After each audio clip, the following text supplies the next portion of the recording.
principle of financial statement ay management or kanang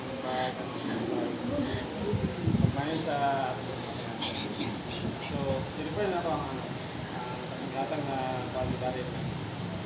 na dili ta makuha sa o di ka mag-harvest kung wala ka bukas wala ka man sa atong mga kuha ng blessings or wala tayong mag-receive, wala tayong makatag so ako na ito man is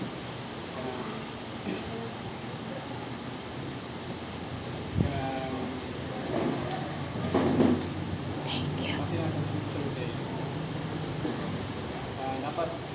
kung maka-receive na tayo ng blessings we should share it so that wala yung mga bilin bilin lang